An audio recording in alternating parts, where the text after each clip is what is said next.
What's going on, gentlemen? Happy to be back with another SoulCon weekly teaching.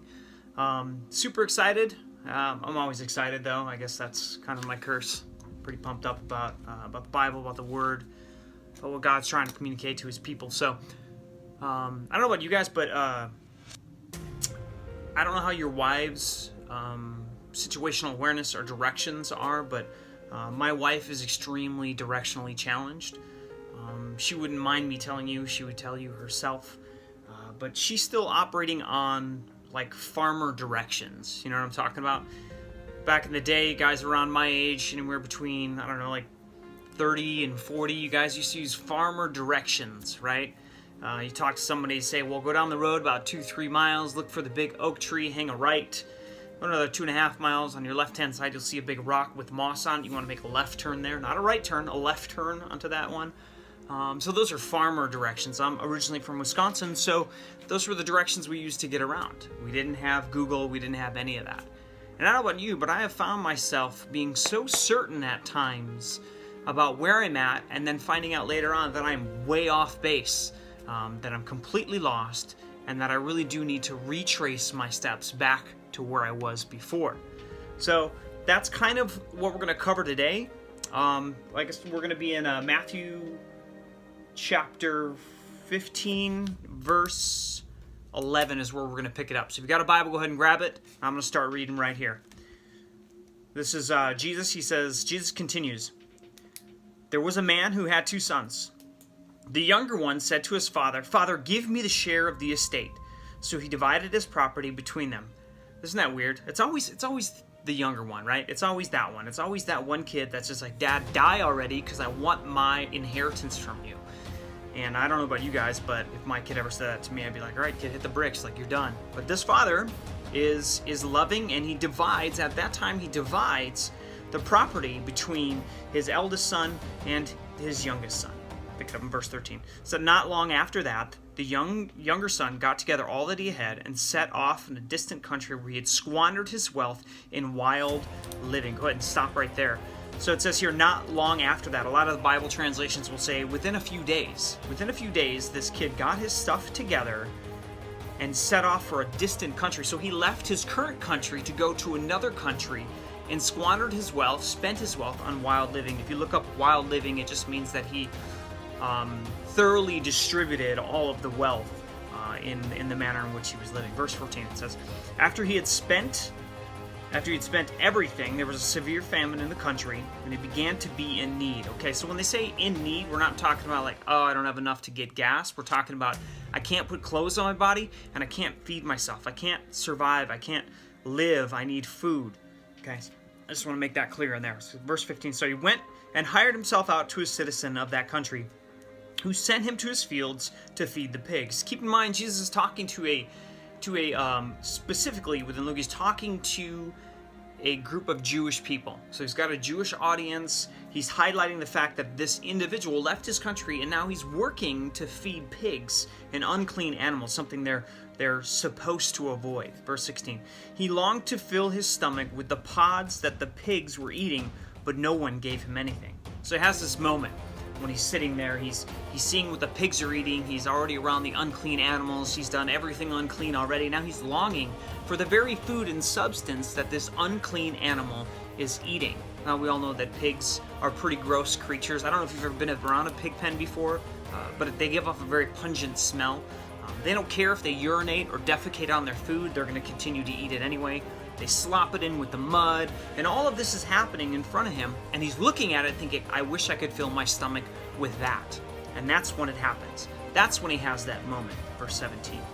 When he came to his senses, he said, how many of my father's hired men have food to spare, and here I am starving to death. So he has this moment. He starts thinking back again on the days of being at home.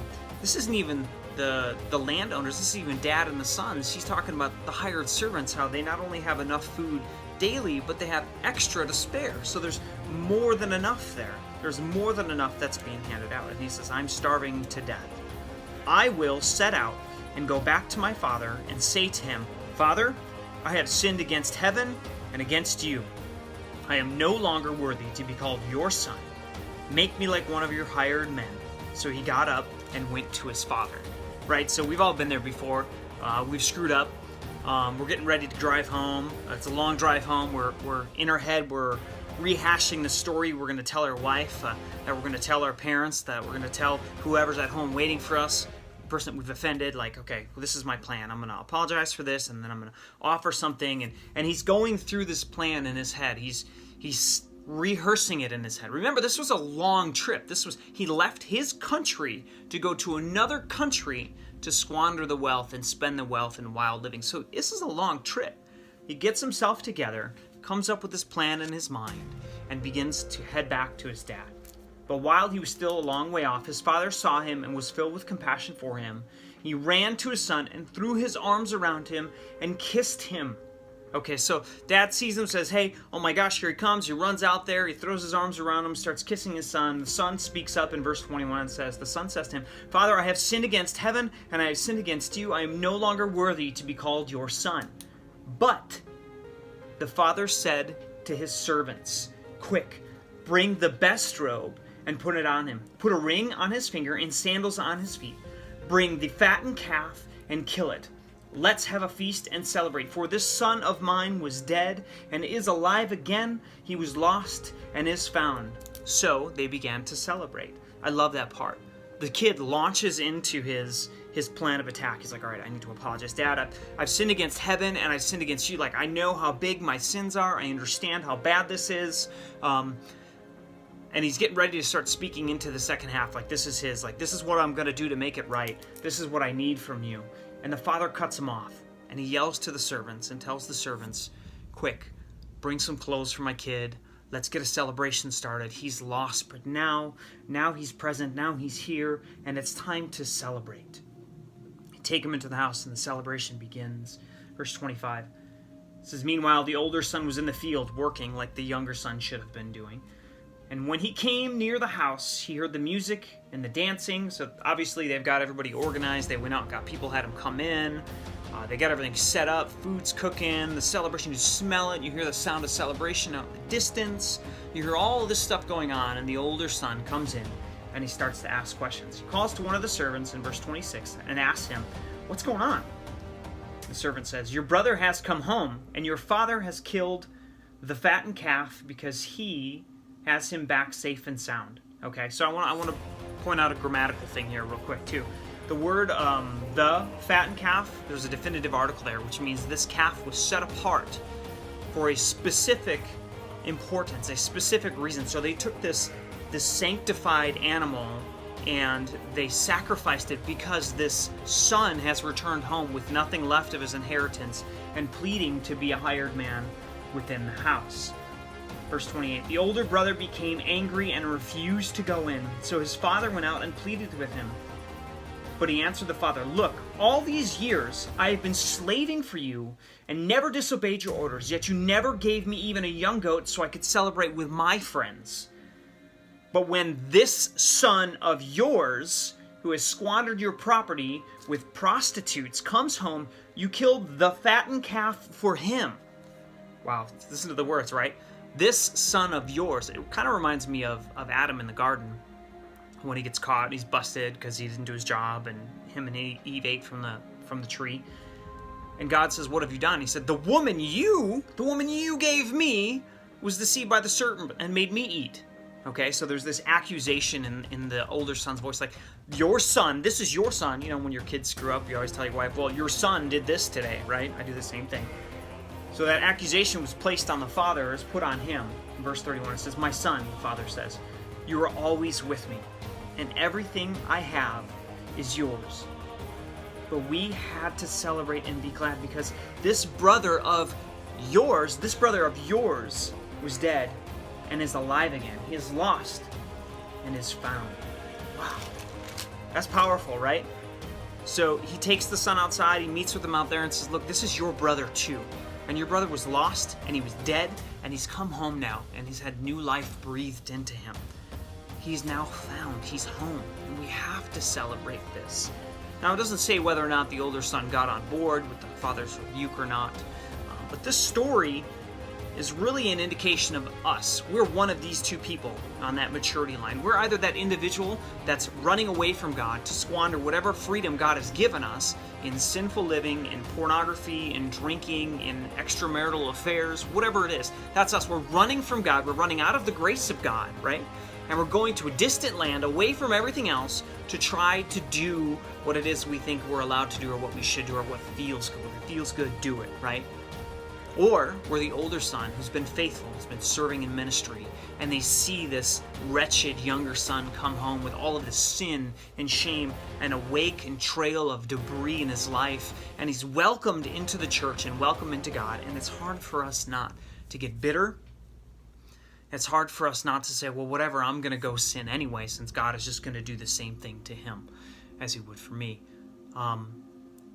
We're one of two people on that spectrum. We're either the kid running away and coming home, or we're the kid that's in the field and we're angry. Now, hopefully, as Christians, we've matured some, and we can look at that situation and celebrate, saying somebody has been redeemed, somebody has come home, somebody's sins are forgiven, and regardless of what they have in their wake, we can love them and we can celebrate with them where they're at in hopes that we can bring them up into maturity in Christ to be the same way.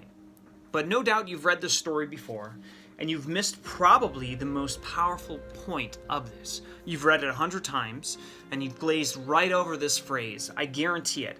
And I want to share it with you. I'm going to highlight this phrase real quick with you because it's extremely powerful, and I'm hoping that God is going to shock you the same way that he shook me with it. And it's going to be in verse